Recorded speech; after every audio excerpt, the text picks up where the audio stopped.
प्यारे बच्चों नमस्कार। आज हम कक्षा द्वादश 11वीं विषय गणित जिसमें इकाई फर्स्ट समुच्चय से संबंधित परिभाषा देखे थे। अब यहाँ पे उप समुच्चय की परिभाषा देखते हैं। उप समुच्चय मीन्स क्या होगा? सबसेट। सबसेट किसे कहेंगे? मतलब समुच्चय का ही उप समुच्चय।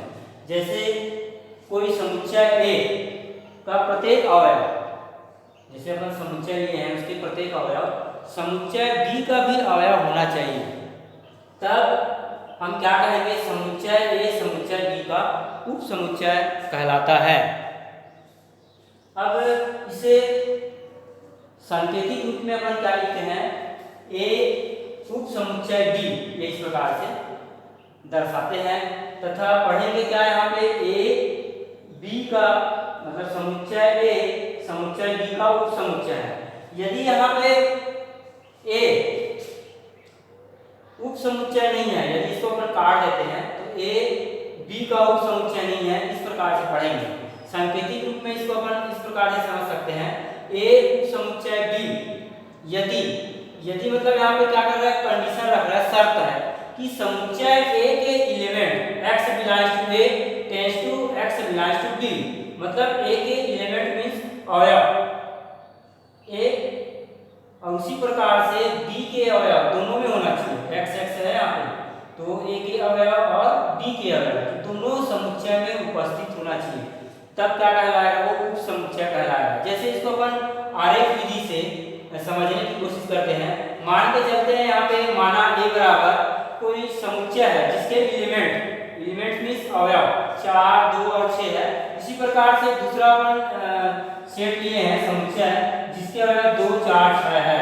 अब इसको अपन समुच्चय में आरेख विधि से इस प्रकार से दर्शा सकते हैं। ये a है, इसके 4, 2, 6, इसी प्रकार से समुच्चय b है 2, 4, 6। तो 4 का संबंध 2 से है, 2 का संबंध 4 से है और 6 का संबंध 6 से है। तो इस प्रकार इसके प्रत्येक अवयव का संबंध b से है। तब अपन क्या कह सकते हैं कि समुच्चय ए उप समुच्चय है b का फॉर r, मतलब प्रत्येक समुच्चय ए और b के अवयव के लिए for r x belongs to a tends to x belongs to b। ये इस प्रकार से सांकेतिक रूप में शो कर सकते हैं इसको। अब आगे बढ़ते हैं, इसी में दूसरा एक और एग्जांपल लेते हैं। मान के चलते हैं अपन a बराबर समुच्चय ए के अवयव है 2, 3, 5 और सेकंड समुच्चय सेट लेते हैं b बराबर 2, 3, 5, 7 और 9। ये दूसरा समुच्चय है, इसके अवयव है 2, 3, 5, 7, 9।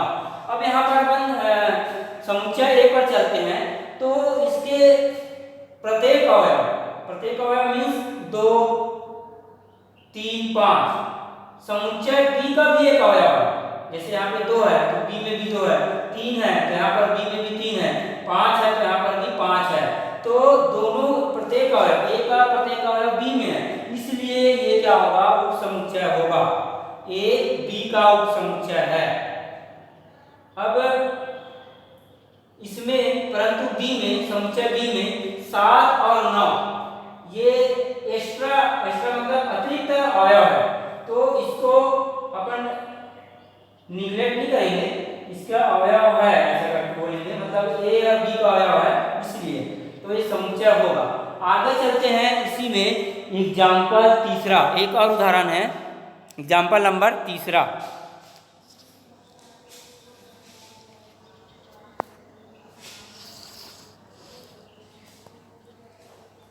जैसे यहाँ पे उदाहरण नंबर 3, इसमें पर मान के चले हैं, मानते हैं a बराबर कोई समुच्चय है 1 और 2 इसके अवयव है, तथा समुच्चय b बराबर इसके एलिमेंट क्या दिया है? 2, 3 और 5, मतलब 2, 3, 5।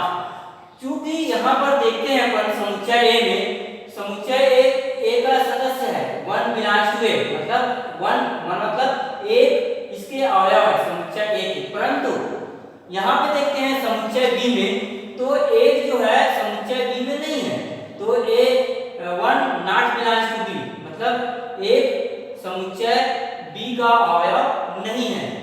इसलिए अपन क्या कह सकते हैं इसको?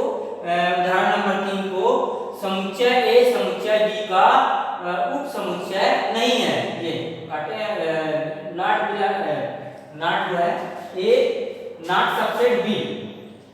अब आगे चलते हैं, इसी में क्वेश्चन पूछते हैं जैसे उप समुच्चयों की संख्या निकालना। अपने को कोई समुच्चय दिए रहेंगे तो उप समुच्चय की संख्या निकालने के लिए द्विपद प्रमेय का उपयोग हुआ है, परंतु मैं यहाँ पे डायरेक्टली सूत्र को लिखा हूँ। तो उप समुच्चयों की संख्या बराबर क्या होता है 2 का पावर n, मतलब 2 का घात n।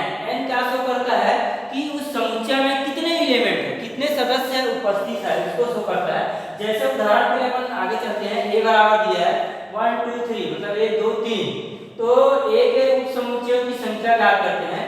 तो यहाँ पे n बराबर क्या निकलेगा, n बराबर कितने एलिमेंट है समुच्चय a में, 1 2 और 3, तो कितने अवयव है 3। तो यहाँ पे n बराबर रखेंगे तो 2 का घात 3, मतलब इसको इस प्रकार से लिख सकते हैं 2 × 2 तो गुणा करेंगे तो अपने क्या मिलेगा 8। तो कहने का अर्थ यह है कि समुच्चय a के उप समुच्चयों की संख्या कितनी होगी 8।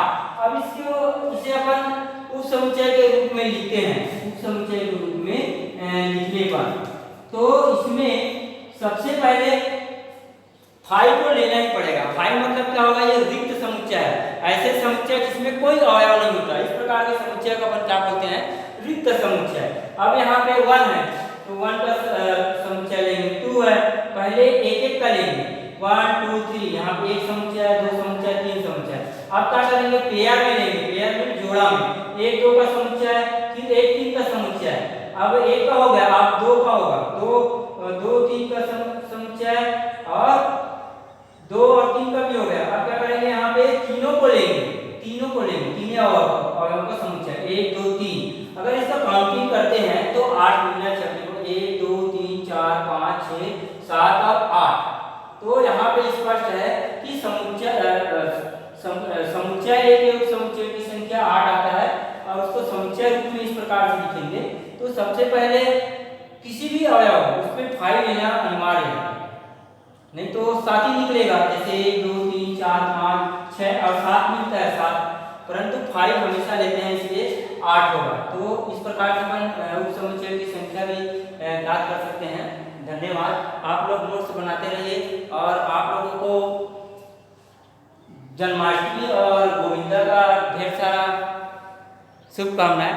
धन्यवाद।